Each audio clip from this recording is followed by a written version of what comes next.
Aku bingung, kowe bingung, kabeh bingung jadi suwung. Telah garing rasane kaya lagi digulung. Kesleting sapi pitu rasane malah ndeger. Lah kok kanca teko malah disoko heksimer. Waduh biung, lung tulung. Aku malah bingung, kaya lagi kepentung. Metu-metu ngalor ngidul.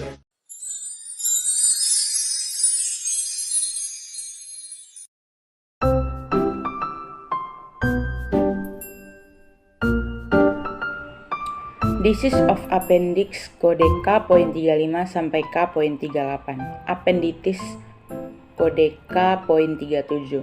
Penyakit usus buntu adalah peradangan pada usus buntu atau appendix, yaitu organ berbentuk kantong berukuran 5 sampai 10 cm yang tersambung ke usus besar. Kondisi ini umumnya ditandai dengan nyeri di perut bagian kanan bawah. Penyakit atau peradangan pada usus buntu juga disebut sebagai appendicitis. Penyebab penyakit usus buntu adalah 1. Hambatan di pintu rongga usus akibat penumpukan fases atau tinja yang mengeras. 2. Pembengkakan jaringan dinding usus buntu karena infeksi di saluran pencernaan. 3. Penyumbatan rongga usus buntu akibat pertumbuhan parasit di pencernaan, misalnya infeksi cacing kremi. 4. Kondisi medis tertentu seperti tumor pada perut. 5. Cedera pada perut. Adapun gejala penyakit usus buntu yaitu 1.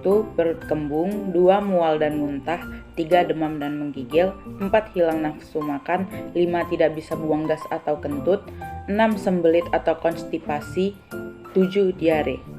Diagnosis penyakit usus buntu yaitu tes darah, tes urin, USG perut, pemindaian dengan CT scan atau MRI, pemeriksaan panggul untuk memastikan nyeri tidak disebabkan oleh masalah pada organ reproduksi atau infeksi panggul lainnya. Lalu ada tes kehamilan untuk memastikan nyeri bukan disebabkan oleh kehamilan ektopik. Lalu foto ronsen dada untuk memastikan nyeri bukan disebabkan oleh pneumonia. Lalu pengobatan penyakit usus buntu yaitu dengan operasi. Pengobatan utama penyakit usus buntu adalah dengan operasi pengangkatan usus buntu atau appendektomi. Ada 2 cara dalam melakukan appendektomi, yaitu melalui laparoskopi atau operasi lubang kunci dan bedah terbuka atau laparotomi. Tata cara pencarian kode penyakit appendicitis. Pertama, buka ICD-10 volume 3. Dan kita cari diagnosis appendicitis. Dan ternyata diagnosis appendicitis terdapat di halaman 59 dengan kode K37. Dan untuk pembuktiannya, kita buka ICD-10 volume 1.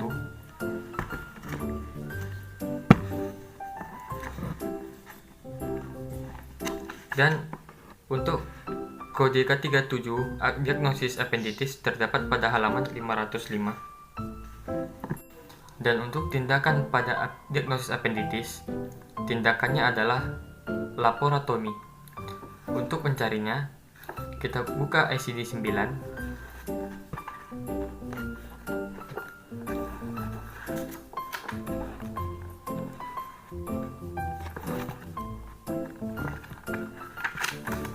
Ternyata tindakan laparotomi terdapat pada halaman 377 dengan kode 54.19. Untuk pembuktiannya berada di ICD-9 juga pada halaman 148 dengan kode 54.19.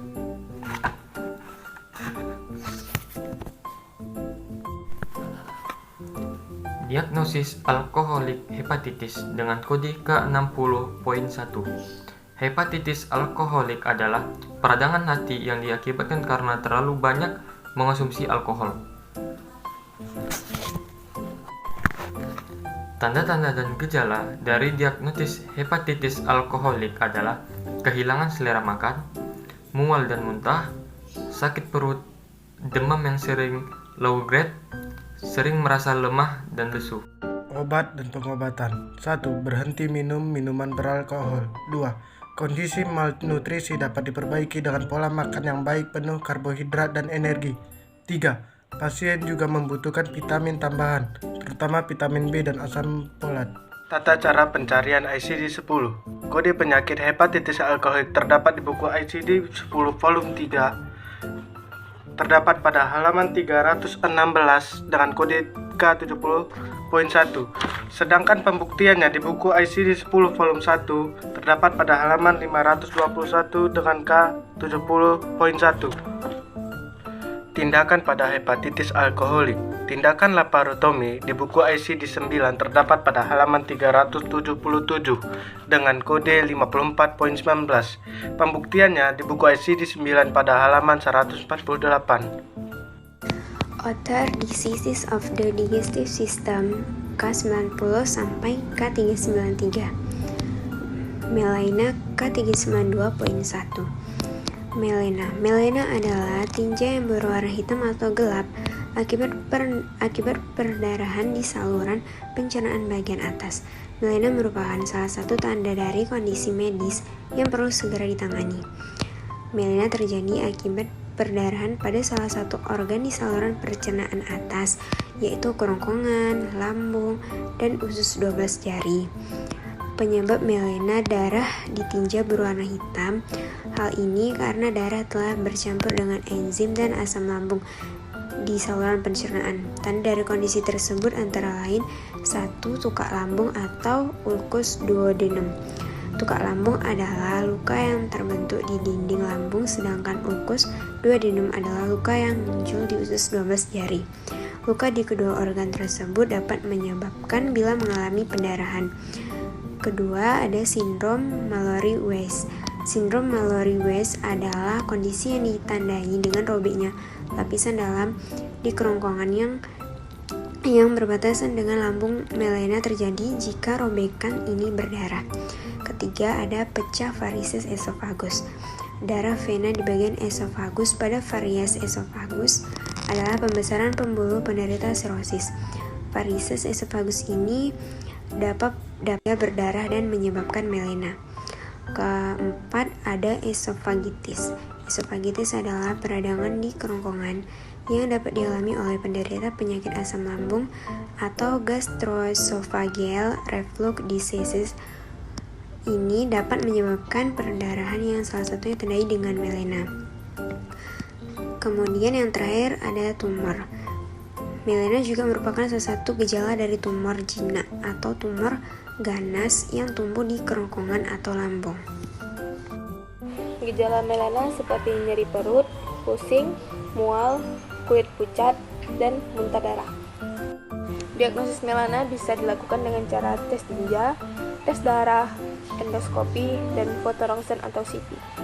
Pengobatan. Yang pertama, obat-obatan. Dokter akan memberikan obat penghambat pompa projon seperti esomeprazol atau pantoprazol untuk mengurangi produksi asam lambung. Yang kedua, endoskopi. Dapat dilakukan untuk mengatasi melena yang disebabkan oleh pecahnya varises esophagus. Yang ketiga, embolisasi. Dilakukan dengan menyuntikkan zat khusus untuk menutup pembuluh darah yang bocor atau pecah. Selanjutnya, operasi. Bertujuan untuk memperbaiki dinding lambung atau usus 12 jari yang robek agar pendarahannya berhenti. Komplikasi. Melena dapat menyebabkan komplikasi serius bila tidak segera ditangani. Beberapa komplikasi tersebut adalah: yang pertama, anemia jika melena berlangsung dalam waktu yang lama. Yang kedua, shock jika penyebab pendarahan tidak segera diatasi dan bertambah parah. Ada beberapa cara untuk mencegah penyakit melena. Yang pertama itu berhenti merokok, yang kedua minum air putih yang cukup, yang ketiga memeriksakan diri ke dokter, yang keempat mengurangi mengkonsumsi aspirin tanpa resep dari dokter, yang kelima mengurangi mengkonsumsi minuman beralkohol dan berkafein secara berlebihan, lalu yang keenam mengkonsumsi makanan bergizi lengkap dan seimbang.